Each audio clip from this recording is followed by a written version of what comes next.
नमस्कार, मैं हूँ पूजा जायसवाल और आप देख रहे हैं एनकेबी नेशनल न्यूज। रुक करते हैं आज की खबर पर। जितेंद्र गुप्ता की खास रिपोर्ट में कोरबा पुलिस ने हत्या के उस सनसनीखेज वारदात से पर्दा उठा दिया है जिस वारदात ने कोरबा ही नहीं बल्कि पूरे छत्तीसगढ़ में सनसनी फैला दी थी। सराफा कारोबारी गोपाल राय सोनी की निर्मम हत्या कर कार को लूटने वाले 3 में से 2 आरोपी गिरफ्तार हो चुके हैं।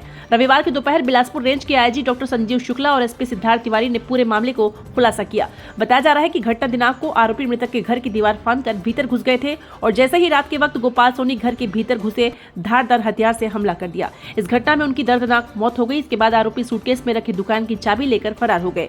इस मामले के सुलझ जाने से पुलिस ने राहत की सांस ली है। बताया जा रहा है कि मृतक के ड्राइवर और उसके भाई और एक अन्य साथियों ने घटना को अंजाम दिया था।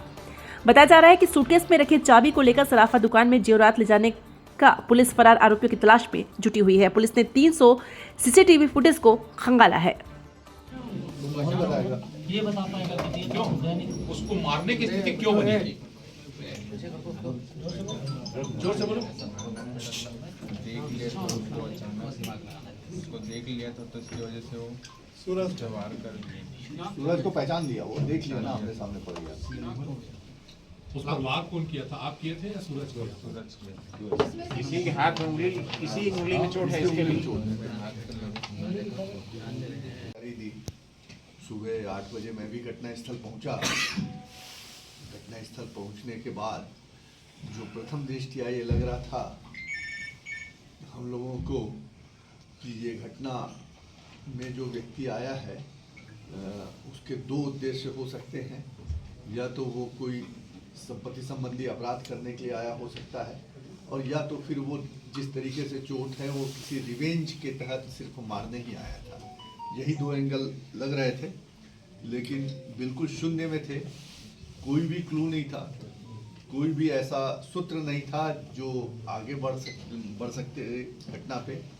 उसके बाद पुलिस अधीक्षक ने इस पे टीम बनाई और 10-12 अलग अलग टीम गठित करके अलग अलग फील्ड पे इन्होंने बड़े ऑर्गेनाइज तरीके से काम शुरू किया। एक फील्ड टेक्निकल इंक पे लगी, 2-3 टीम को इन्होंने सीसीटीवी फुटेज के लिए लगाया, 2-3 टीम को इन्होंने मैनुअल इंक के लिए लगाया, 1-2 टीम को इन्होंने पुराने अपराधी इस तरीके के जो हैं उनको पकड़ करके पूछताछ करने के लिए लगाया। इस तरीके से सभी टीम को ऑर्गेनाइज तरीके से इन्होंने काम दिया। और पहले दिन के सीसीटीवी जो दूसरे दिन सीसीटीवी फुटेज मिले, कुछ फुटेज से आ जाओ राजन, आओ ये मनोज।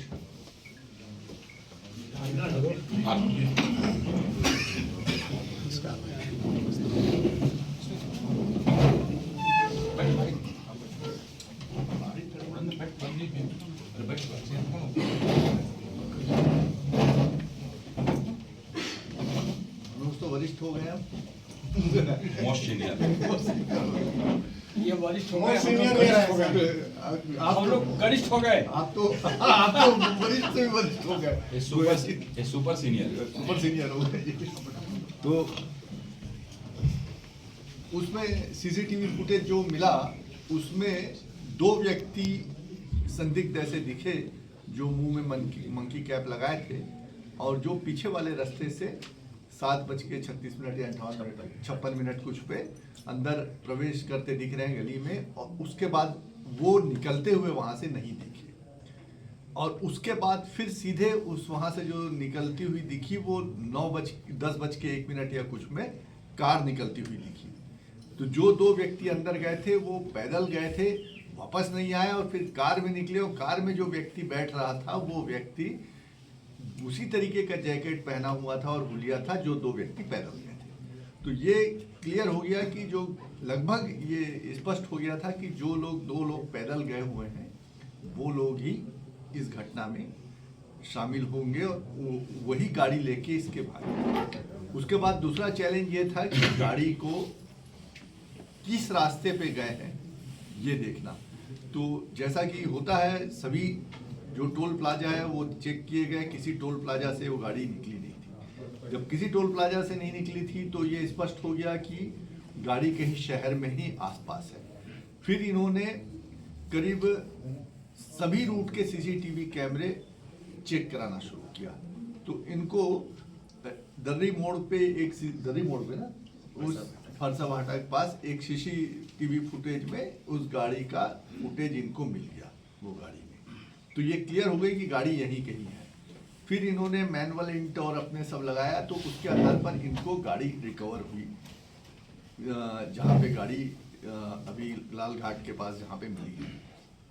और फिर गाड़ी रिकवर होने के बाद फिर घटना स्थल से वहाँ तक जहाँ पे गाड़ी रिकवर हुई थी वहाँ तक जाने के जितने रास्ते हो सकते हैं, मेनली 2 ही रास्ते हैं वहाँ जाने के लिए। एक तो दर्री से वो पुराने वाला जो बाईपास है वहाँ से, और एक सीधा। उन सभी रास्तों के करीब 350 से ऊपर सीसीटीवी फुटेज, उस आधे घंटे के फुटेज इन्होंने निकलवाए।